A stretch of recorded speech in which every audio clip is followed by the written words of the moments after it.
저구는 화철간의 발자국 소리가 멀어지는 것을 듣고 안심하고 있다가 화철간이 몸을 날려 벼랑 위로 기어 올라가는 모습을 보자 다시 비명을 질렀다. 왓! 이때의 유일한 희망은 화철간이 벼랑에 다 올라가기 전에 혈도승이 유승풍을 죽인 후 몸을 돌려 화철간과 싸우는 것이었다. 그렇지 않으면 한 사람이 두 사람을 상대로 싸우는 것이 되므로 혈도노조가 패할 것은 불을 보듯 뻔했다. 그는 생각했다. 이 유승풍이라는 자와 화씨성을 가진 자는 모두 영웅호걸들이지만 혈도노조는 분명히 포각무도한 악인이다. 그런데 난 도리어 나쁜 사람이 좋은 사람을 죽이기를 바라고 있으니 에이, 이것은 너무나 잘못된 마음이지. 한편으로는 자책하면서 한편으로는 걱정되어 마음속이 정말로 혼란스럽기만 했다. 이때 화철간은 이미 벼랑 위에 올라서 있었다. 혈도승은 내공을 운행하며 유승풍과 싸우고 있었다. 내공의 힘은 마치 바다 위 파도가 한 번은 가볍게 때리고 지나갔다가 다시 세차게 몰아쳐 오듯 점점 강해졌다. 유승풍은 태극무술의 명수로 평생 동안 외유내강의 도리를 연구했으므로 아무리 기를 모아 공격해와도 그는 내공의 힘을 하나하나의 둥근 원으로 만들어 끊임없이 쏟아져 들어오는 혈도노조의 내공을 없애 나갔다. 혈도노조는 먼저 기선을 잡고 승리하려 했다. 혈도승의 내공이 비록 강맹하고 변화무쌍했으나 유승풍을 단시간에 물리친다는 것은 불가능했다. 두 사람은 모두 정신을 집중하고 있었기 때문에 화철간이 절벽을 타고 올라온 것을 모르고 있었다. 화철간은 두 사람의 머리에서 하얀 김이 모락모락 올라오는 것을 보고 이미 내공을 많이 소모했음을 알고는 살며시 혈도승의 뒤로 가서는 단창을 들어 혈도승의 뒷머리를 바람을 가르며 내리쳤다. 혈도승은 자신의 등 뒤에서 매서운 기운이 자신을 내리치는 것을 느꼈다. 그러나 그의 손에 쥔 혈도는 유승풍의 장검과 맞대고 있었기 때문에 한치도 움직일 수 없었는데 어찌 화철간의 단창을 피할 수 있겠는가. 그는 재빠르게 마음을 굴렸다. 어차피 죽는 마당이다. 차라리 스스로 떨어져 죽을지언정 적의 손에 죽을 수는 없다. 그는 양쪽 무릎을 살짝 굽혔다가 몸을 살짝 기울여 벼랑 쪽으로 몸을 날렸다.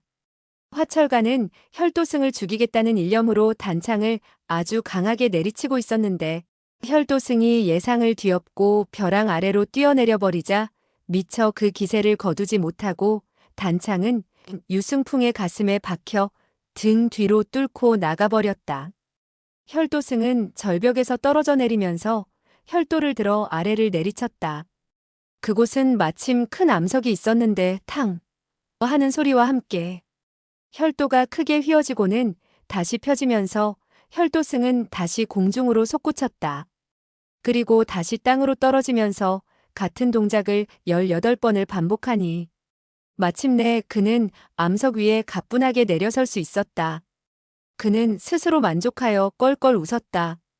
갑자기 뒤에서 누군가가 소리쳤다. 내 돌을 받아라. 혈도승은 소리를 듣고는 재빨리 혈도를 뒤로 돌려서 맞받아쳤다. 짱! 하는 소리와 함께 두 무기가 맞부딪혔다. 혈도승은 가슴이 얼얼해지면서 하마터면 혈도를 놓칠 뻔했다. 혈도승은 깜짝 놀랐다. 이놈의 내공이 대단한데. 머리를 돌려보니 한 명의 건장한 노인이 백발을 휘날리면서 당당하게 귀두돌을 들고 서 있었다. 혈도승은 그의 당당한 모습에 덜컥 겁이 났다. 상대가 무서웠던 것이 아니라 유승풍과 내공의 대결을 벌이고 아까 18번 암석을 굴러 뛰어내리는 동안 많은 내공을 소모하여서 길을 운용하는데 가슴이 은은하게 아파오는 것을 느꼈기 때문이다. 왼쪽에서 누군가가 소리쳤다. 6대형, 이 악독한 중놈이 유셋째를 죽였소. 우리는 바로 화철간이었다. 그는 잘못해서 유승풍을 죽이자 분노가 극에 달해 나는 듯 절벽의 아래로 달려내려와 혈도승과 사생결단을 내려했다. 마침 낙화유수 남사기의 첫째인 육천서가 혈도승의 앞길을 가로막은 것이다. 화철간이 창을 들고 뛰어오는 것을 본 혈도승은 자신이 이미 내공이 소진되어 육천서 하나를 상대할 수도 없을 텐데 다시 강적이 하나 추가되자 감히 싸울 생각을 하지 못한 채 수생을 인질로 삼아 이 난관을 빠져나간 후 훗날 다시 복수를 하리라고 생각했다. 마음을 이렇게 먹고 있는데 육천서의 귀두도가 움직이더니 정면에서 날아왔다. 혈도승은 몸을 한번 움츠리더니 적의 하체를 내리쳤다. 육천서는 상대가 하체를 공격하자 위로 뛰어올랐다. 그러나 그는 체격이 건장하여서 뛰어오르는 높이가 높지 않았다. 혈도승은 그런 육천서의 아랫배를 혈도로 찔러갔다. 육천서는 귀두도로 혈도를 막으려 했다. 혈도승의 혈도 공격은 허초로 만약 육천서의 방어가 소홀하면 그대로 찔러 들어가서 육천서에게 치명타를 주겠지만 육천서의 방어가 철저하자 급히 혈도를 거두어들이면서 몸을 뒤로 날려 육천서의 공세를 벗어났다. 혈도 노조는 육천서의 공격권에서 벗어나자 빠른 속도로 적군이 있는 곳으로 달려갔다. 그리고 수생을 찾았으나 수생은 이미 거기 있지 않았다. 혈도 노조는 적군에게 말했다. 계집애는? 적군이 말했다. 저쪽에요. 말하면서 손을 가리키니 혈도승은 화를 냈다. 어떻게 하려고 그녀를 도망가게 내버려 두었느냐? 왜 잡아두지 못했어? 적군이 말했다. 저는 그녀를 잡아둘 수 없었습니다. 혈도승은 매우 화가 났다. 그는 본래 굉장히 난폭한 데다가 지금은 생사의 위기였으므로 더욱더 분기탱천하여 적군의 옆구리를 발로 걷어차 버렸다. 적군의 몸은 붕 뜨더니 옆에 골짜기로 떨어졌다. 수생이 소리를 듣고 고개를 돌려보니 적군이 계곡으로 처박히고 혈도 노조가 자신을 향해 달려오자 겁이 나서 반대로 도망쳤다. 그때 오른쪽에서 한 명의 목소리가 들렸다. 생아, 생아. 수생의 아버지인 수대가 온 것이다. 수생은 너무나 기뻐 소리쳤다. 아버지. 그녀는 아버지로부터 멀리 떨어져 있었고 혈도승과는 오히려 가깝게 있었다. 그러나 원근의 차이는 불과 3장 정도밖에 안 되었으므로 그녀가 소리를 지르지 않고 아버지를 보자마자 아버지 쪽으로 달려갔더라면 아버지에게 가까이 갈 수 있었을 것이다. 그러나 그녀는 너무나 기쁜 나머지 아버지 하고 부르고는 멍청하게 그 자리에 멈추어 서고 말았다. 그러자 혈도승은 바로 뒤까지 접근할 수 있었다. 그것을 본 수대가 소리쳤다. 생아, 빨리 이쪽으로 와. 수생은 그 말을 듣고서야 다시 수대를 향해서 뛰기 시작했다. 혈도승은 수대와 수생의 거리가 가까워지자 혈도를 입에 물고는 허리를 숙여서 2개의 눈 뭉치를 만들어 하나는 수대를 향해 던지고 다른 하나는 수생을 향하여 던지면서 앞으로 달려들었다. 수대는 검을 휘둘러 눈 뭉치를 막았다. 그래서 발걸음이 늦춰졌을 때 수생에게 던져진 눈 뭉치가 등에 영대열을 맞추었다. 수생은 온몸에 힘이 빠지면서 그 자리에 쓰러졌다. 혈도승은 그녀가 채 쓰러지기도 전에 달려와서 그녀를 잡고는 다시 몇 곳의 혈도를 더 짚었다. 그때 바로 옆에서 바람을 가르며 하나의 단창이 날아왔다. 화철간이 도착한 것이다.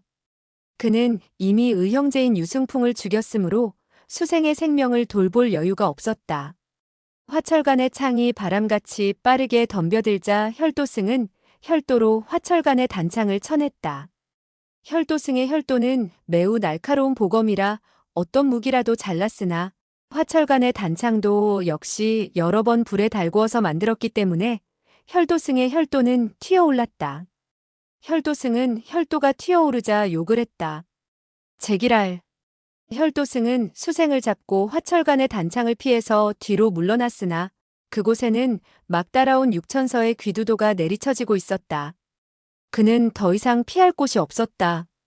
그는 그래도 피할 곳을 찾기 위해 두리번거리다가 계곡으로 떨어진 저군이 눈을 털며 일어나는 것을 보게 되었다. 그는 생각했다. 계곡에 눈이 쌓여 있어서 저 녀석이 떨어졌는데도 무사하구나. 혈도승은 수생의 허리를 감싸며 몸을 날려 계곡 아래로 뛰어내렸다. 수생이 날카로운 비명을 지르는 가운데 두 사람은 깊은 계곡으로 떨어졌다.